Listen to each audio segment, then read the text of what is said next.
morning, class. Good morning, ma'am. So let us pray. Who can lead the prayer? Miss Reggie. So let us bow our heads and feel the presence of the Lord. Holy Spirit. Thank you, Lord, for this day, for the opportunity to have us pray. Give our teacher wisdom and knowledge so that she can teach us. All this I pray in Jesus' name. So before you sit down, pick up the pieces of paper under your chair. And arrange your chairs. What about Girls this and boys. Oh, I'm in a trust. That is our ring.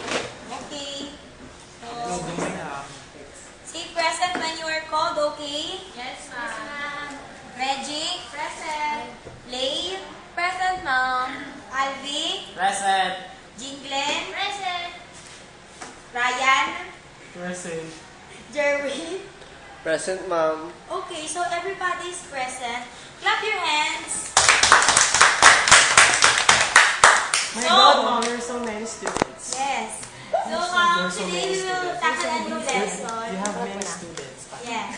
There are so many students. But before that, I have this More sort specific. of activity for you. Excuse me.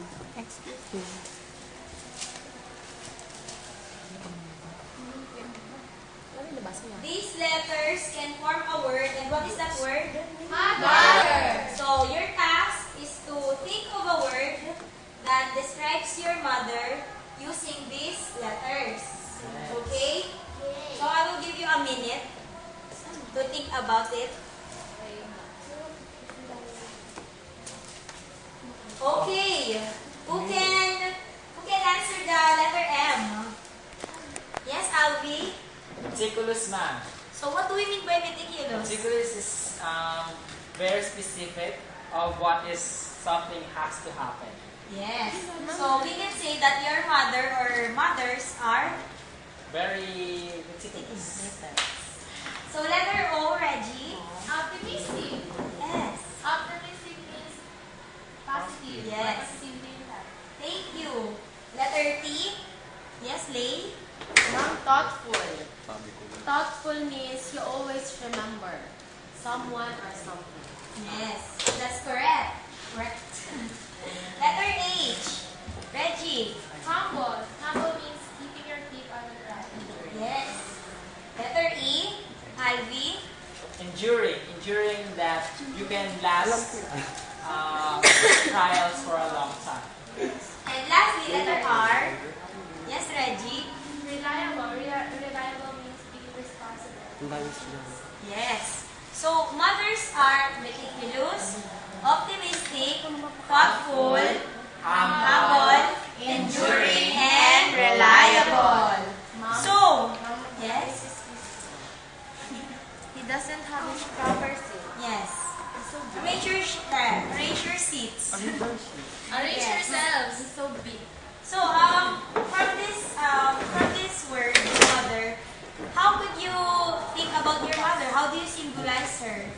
Or what symbols do you think that represent your mother? What's A big mouth. Yes. Mouth. Yes, Eric. A mouth. Every time I see a mouth, I remember my mother. Okay, that's your point of view. Yes, Lay? What do we call that, ma'am? In Tagalog.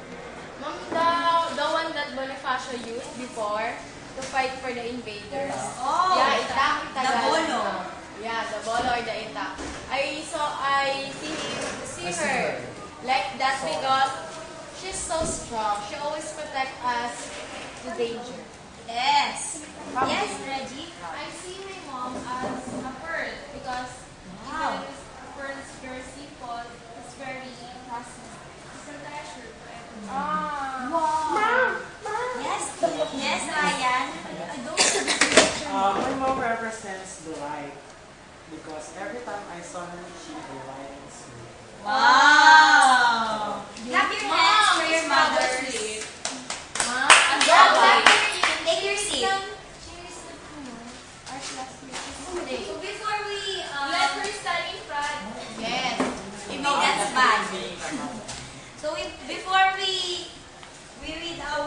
Yes, can I have these words? Can I see your lesson class? And you must answer this. Yes, ma'am. Okay. I will. Yes, ma'am. The vocabulary. Yes. What's that? So you should put this in your notebook. Yes, Notebook, ma'am. ma'am? Yes. Yes. Yes, tomorrow. Ma'am, I saw that already a while ago. The call na may end. Yes. With the same Manila Greek. Yes. Oh, number 4. Who can answer number 1? That this number 4. Ma'am. Do you have any idea of the word despotic? Yes, I've seen it on the dictionary. Yes, Jingle. Number 1, despotic. Yes, ma'am. Clap your hands for Jingle. Wow. Yes, Reggie. Number 2, mandate. Order. Clap your hands. Good job, Don. Sumit. Yes, Slave. Summit. Sumit. Just like the summit water. Yes. And And lastly, Alvi. It has a door to the white mountain. Abolish. Oh, it's so hard. The bonus. There's a lot of choices. Oh my god. What is that? Abolish the park ban. Very hard. Yes. Clap your hands for your work. Yes. So despotic means class. Despotic means Ano ba yan? mandate. Order. Summit means Speak. and abolish. Eradicate. Okay. So I have this selection that you will read. This is entitled The Story of the Aged Mother, a Japanese folktale, translated by Matsuo Basho. So I'll give you the story. You have to read it.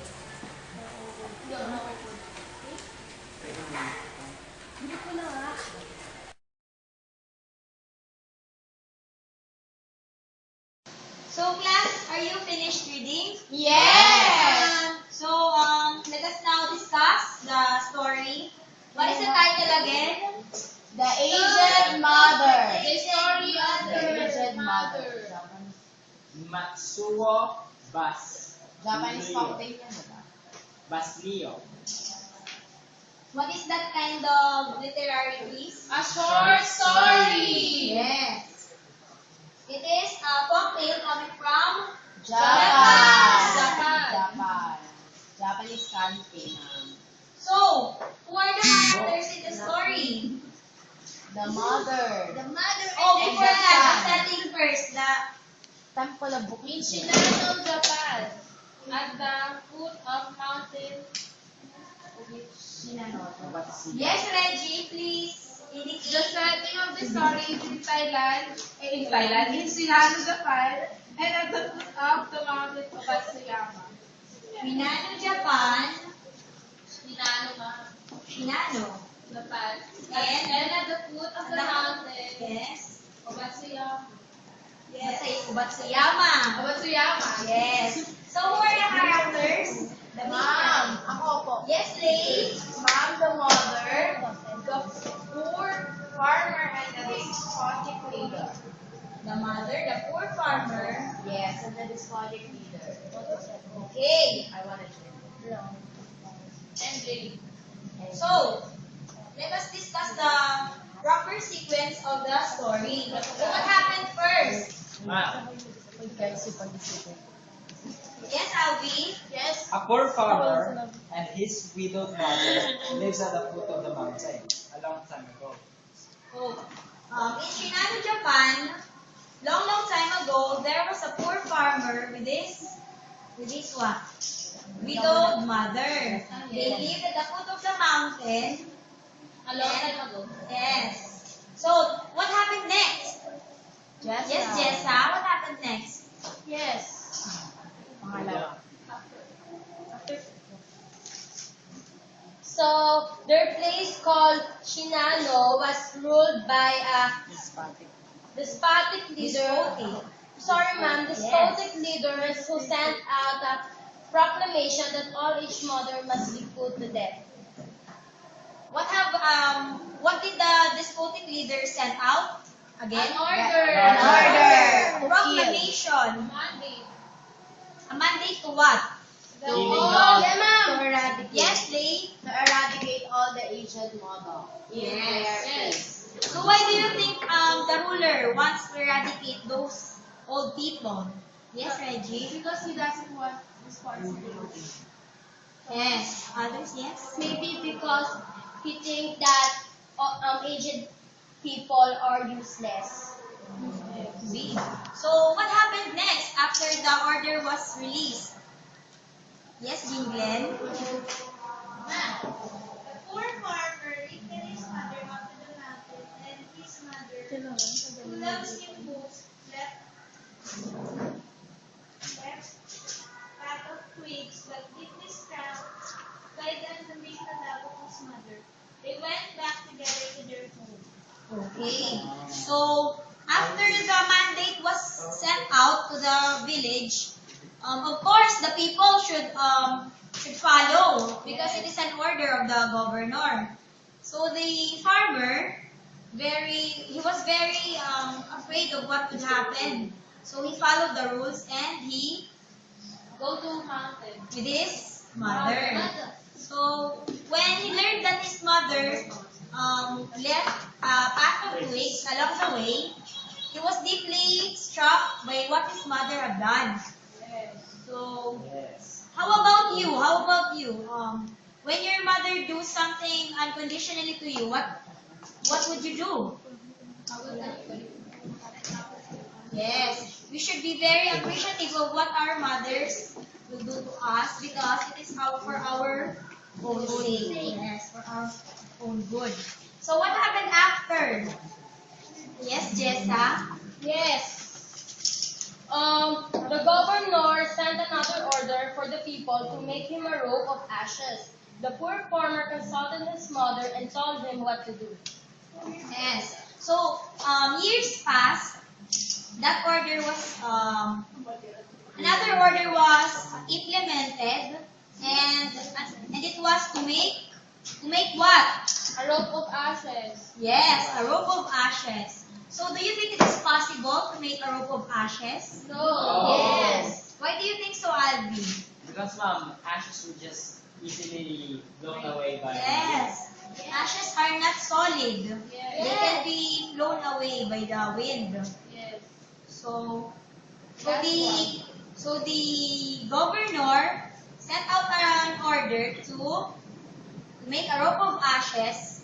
And what did Shinano do? Shinano, the poor farmer, did. Consulted his mother. Yes. Because mothers knows Best. Yes. So the last event that happened. Yes, Alvi.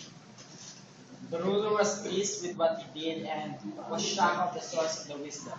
Then the governor abolished the orders. Yes. So when the governor learned about what is the truth, that the wisdom came from the mother,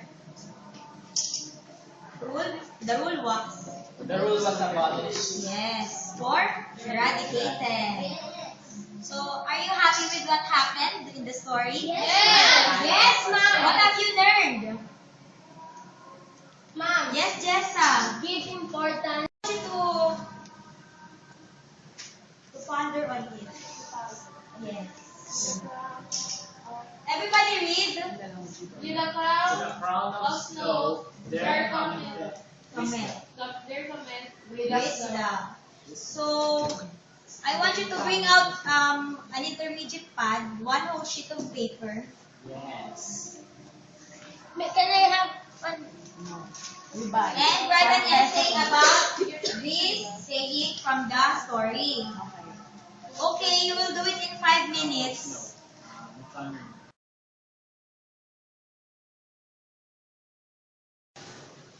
So time is up. Pass your papers. Ma'am. Please pass my I will check this later and you will get this tomorrow. Okay? So who are the leaders in group 1? Lay. Ma'am. Come in front. My gosh, I'm so beautiful. Anvi, group 2. Yes, ma'am. Group 3, Gingeline. Yes. You will pick one of these. And Ganda nose. yes. Read it. What is that? Song. Letter writing. So, since our topic is about appreciation of mothers, you will demonstrate your appreciation for your mothers through Letter writing. song. And- okay. Go now to your respective groups and do your task. Is this serious? Do I Yes. really have the right? Oh, class! Since it's already time, you will have to present that tomorrow. Yay! But before that, before we leave, I have an assignment for you to be passed also tomorrow, okay? Yes, ma'am.